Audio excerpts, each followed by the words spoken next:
y'all, welcome back or welcome to my channel. My name is Sierra and I post videos on this channel every single Friday. I post Christian booktube content, so if you're into that kind of thing, I highly recommend pressing subscribe. I didn't mention this in my last video, but I will just go ahead and mention it in this video. I am currently traveling kind of for the summer.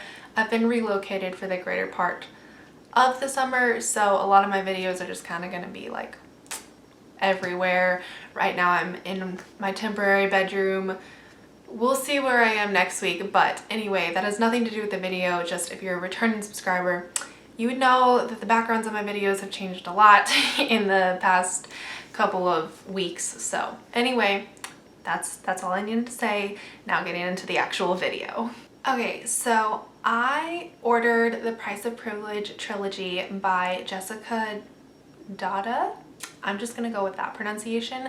I ordered that trilogy completely on a whim. I got the last book for like $5, and then I found the second book for a similar price, and then when I realized that I'd gotten like the last one first, I just ended up getting the whole series because I was frustrated and was like, well, I hope it's a good series. It was an amazing series. These books completely exceeded my expectations. I would give the first and the third 5 stars, the second one 4 stars, just because for some reason, if a book is in the middle of the series, I have something against it for some reason.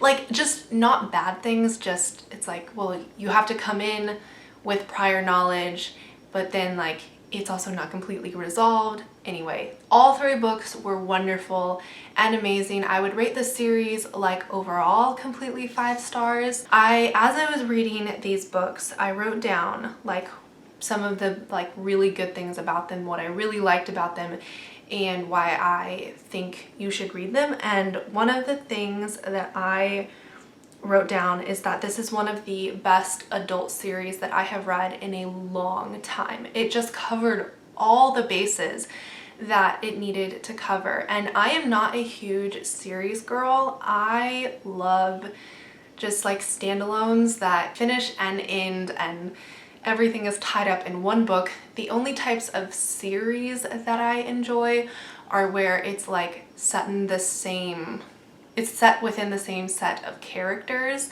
but it focuses on different characters' lives in each one, and everything is resolved by the end of the book and then you move on to a new character. This series isn't like that. You definitely have to read all 3 of them to get the whole plot.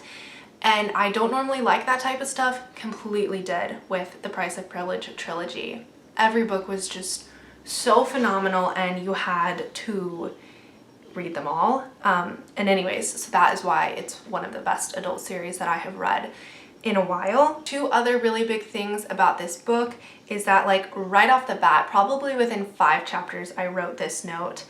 I said it's a cross between a Jane Austen novel and Jane Eyre with a splash of Sherlock Holmes, which after finishing the series, I can definitely say was an accurate description, even after like barely getting into it.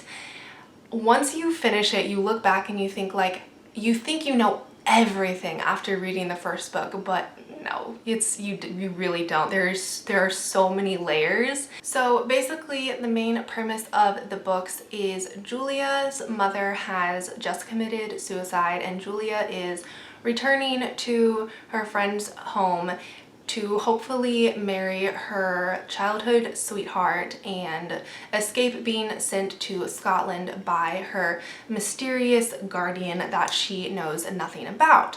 While there, she finds out that marrying her childhood sweetheart is basically not gonna happen for reasons that I can't explain, and she kind of sells herself to a matchmaker who gets her involved in this whole scheme, and it's very interesting. And she does end up meeting her guardian, and there is more than one love interest, and the entire series, the entire trilogy is just so like I don't know the right word. It's just so, I guess I don't really know the right word other than just it's like really fast paced and keeps you on your toes, and not over dramatic, but there is quite a lot of drama to keep you thinking.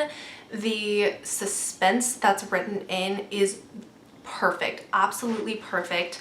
Jessica Dotta wrote in just like enough suspense to keep you reading. Like, she gives you enough information to keep you reading, but also enough that, like, you know, you don't know everything. I certainly had my suspicions of certain things. I am terrible at guessing mysteries and solving them before the characters do, so I did not know. I did not know what was going on, but like I knew enough that Julia, like I knew everything that Julia, the main character, knew, but I did not guess correctly at all. And there are quite a lot of times where you are guessing, like, well, who is this character and who is this character and who's a traitor? How is this going to play in? And I honestly, I'm not a massive fan of mysteries, but because this series was not just a mystery series, it definitely involved romance, it involved faith, and the whole like upper class of London, or of England really, like that whole aesthetic was what the books were set in.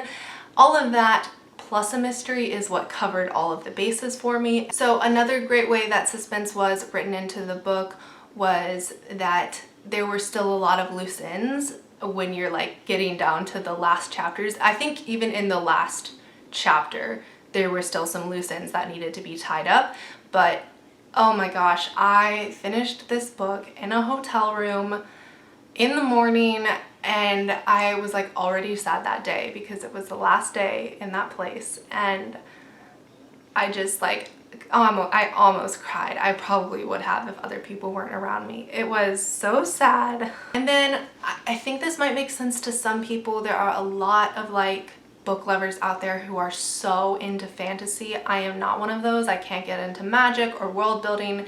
It's just not my cup of tea. That being said, from what I know of fantasy, because my sister is a fantasy reader, this trilogy is like the perfect fantasy adventure, but not set in a fantasy world. I don't know if that makes sense, but it's like the whole intrigue and plot was like one big adventure, and you're going from this house to this house to this estate to this estate, and then you're on the run, and like, oh my goodness, and it's this one like little set of characters, and oh my goodness, it's just so fascinating. Anyway, thank you for listening to me yet again gush about books that are just out of this world amazing. Let me know if you now really want to read these books, because if you don't, then I haven't done my job. But thank you so much for watching this video. If you liked it, don't forget to go ahead and give it a like, and if you want to see more content like this, go ahead and subscribe, and I will see you next week for whatever video that is. Until then, bye!